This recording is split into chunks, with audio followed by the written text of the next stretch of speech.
private, and again to my friend Joe Biden. Thank you so much for making it possible for her to be here today. Madam President. Senator from Delaware. I thank my colleague. Madam President, Delaware is a small state. Everyone seems to know everyone else, and we know just about everyone in the state. You can't go to the grocery store, the church, the synagogue. You can't go to the mosque without running into people you know. And we go to each other's events in our community. It's a little like Alaska. It's small. Alaska's gigantic, but the population centers are small. We go to each other's gatherings. We're affected by each other's achievements, by each other's milestones, and by each other's losses. And sometimes the closeness gets us in trouble, but I wouldn't change it for the world. It's been an honor and a pleasure to represent my state and to have the pleasure over the years to invite several of members of our clergy to come and be guest chaplains. And Rabbi Ellen Bernhardt is our guest chaplain today. And as Tom said, as my colleague said, she's finishing her 11th year at the Albert Einstein Academy in Wilmington, not far from where I live. The Academy, as Tom has pointed out, is open to all students, although it is the only Jewish day school in our state. And it's been a pleasure visiting the school on a number of occasions, and we have over the years spent a fair amount of time in fundraising events together and sharing the dais and attempting to see to it the school remains vibrant, which it is. And that's been going on actually before the rabbi, in my case, was running the school. But the fact of the matter is her dedication, her talent, her faith, and her deep abiding commitment to her students and her work in my state has touched many people in our community. And for that, we're all very grateful. Rabbi, I believe I speak for all my colleagues when I say that thank you for your thoughtful and inspirational invocation this morning. We need it badly now at this moment in the United States. And we're honored to welcome you to the floor of the United States Senate. I arrived here almost 32 years ago, and I feel the same amount of pride today I felt then as I walk out onto this floor. I know that sounds corny, but I really do. I'm incredibly proud of this institution. And I remember the first time I walked on the floor, my temporary desk was the second from the end there, and I realized I was standing next to the place where Daniel Webster sat. Daniel Webster's desk was there. And I thought to myself, it's the only time I actually thought, my God, what am I doing here? But for the last 31 years, my constituency has said, my God, what is he doing there? But I've become accustomed to it, but it's still as warm and as close. My impression at that time, I don't know what the rabbis is, but how small this is. I mean, there's a closeness to it, and it's a comfort. Anyway, I'm proud that we're able to share the floor with you today, Rabbi. Let me say my relationship and personal connection with the rabbi is a quintessential example of the nature of the state of Delaware. I happen to know that the rabbi grew up over her father's drugstore in Belfonte, a drugstore I frequented a lot. I went to St. Helena's, which is the Catholic grade school. Everyone knew your father's drugstore. Everyone hung out in your father's drugstore, although I'm considerably older than you are. So we basically come from the same small neck of the woods and same small neighborhood. And your father was a hell of a guy, by the way, a heck of a guy, excuse me. I ask unanimous consent that my statement be stricken and say heck of a guy.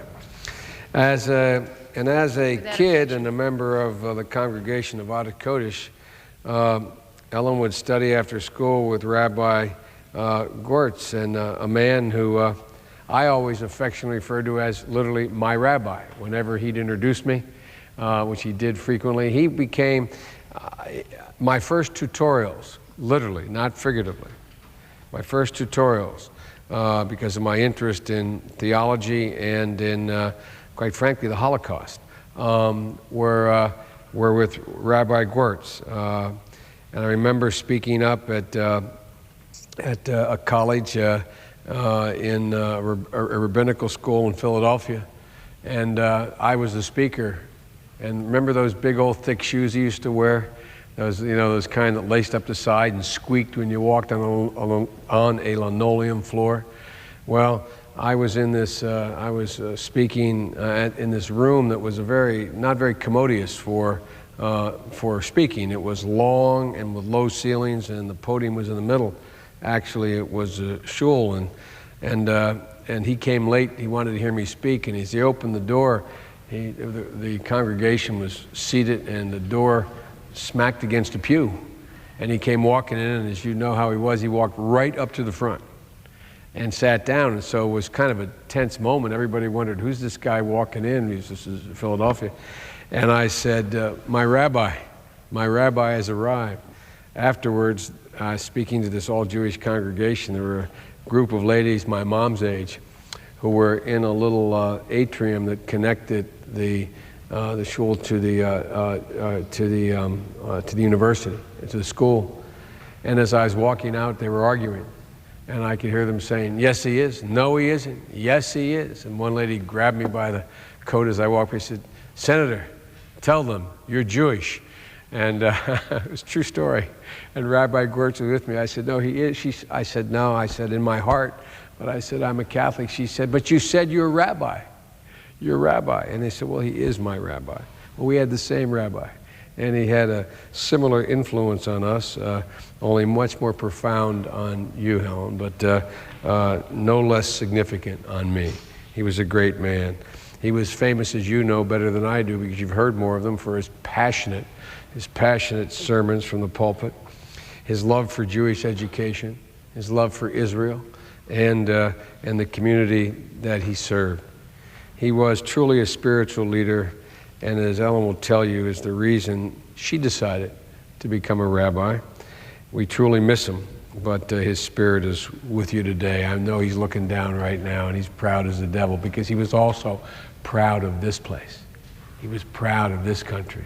He was proud of the United States Senate. And to have you here, I'm sure, is he's smiling right now.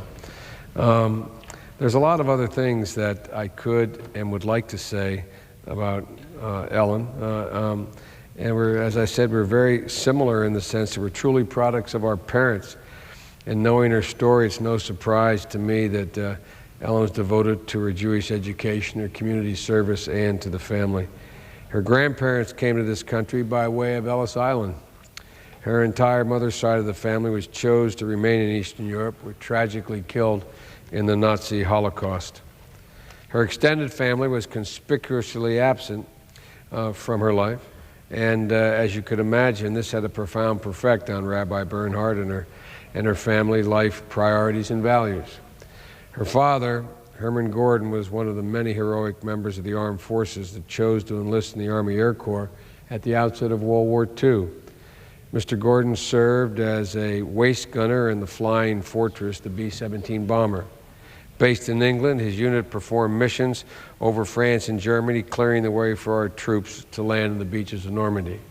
And as a Jew, on his 24th mission, his plane was shot down over Germany, and as a Jew, he became a prisoner of war in Germany for 9 months.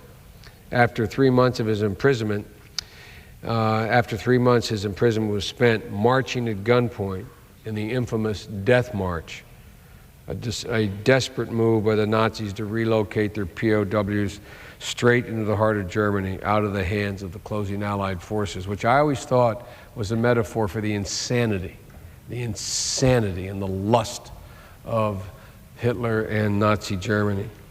This nightmare all came to an end when Mr. Gordon's camp was liberated by General Patton's army. It's quite a story, quite a heritage, and quite a family. As my dad, who just passed away about 1.5 years ago, would say, "Girl, you have good blood. You have real good blood." I only hope that our children and grandchildren develop the appreciation for the sacrifice that so many Americans, like Ellen's father, and thousands of soldiers currently serving abroad, have given and give for this country. One of the reasons I'm telling you this story is to give my colleagues and constituents back home an insight into what motivates our guest chaplain this morning to energize her students, her family, her friends, her Delaware community, and to uphold our American values with the same patriotic zeal exemplified by her father. Last year, for the 4th consecutive year, I introduced a resolution in the United States Senate to designate this week, Veterans Day, as National Veterans Awareness Week. It explicitly underscores the need for our schools to develop educational programs to highlight contributions of veterans in our country. Well, this past year, Ellen held a very moving ceremony.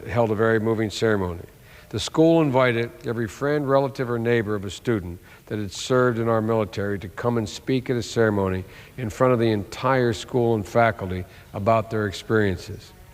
Included in the list of speakers, I would ask consent to proceed for 2 more minutes, if I may. Without objection.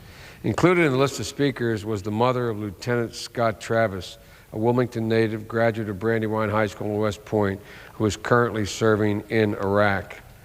And the ceremony brought real people with real stories into the classroom and gave the kids a tangible sense of what it meant and what it means to sacrifice for one's country. The climax was when the students pinned medals on veterans in attendance as a way to personally thank them for their service. That's the kind of school Ellen runs. That's the kind of person Ellen is.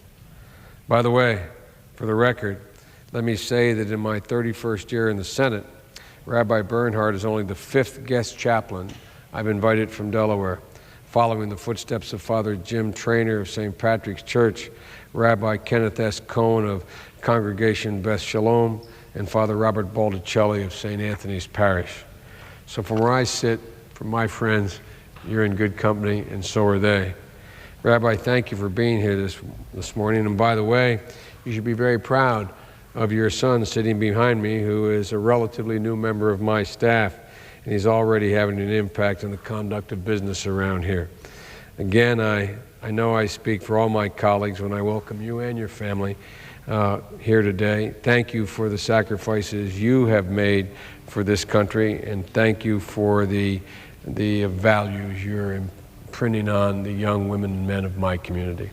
I yield the floor, and I thank the chair. Madam President. Senator from Nevada. The distinguished ranking member of the Foreign Relations Committee wishes to speak on a most important subject. Would the senator indicate how much time that you would wish to take?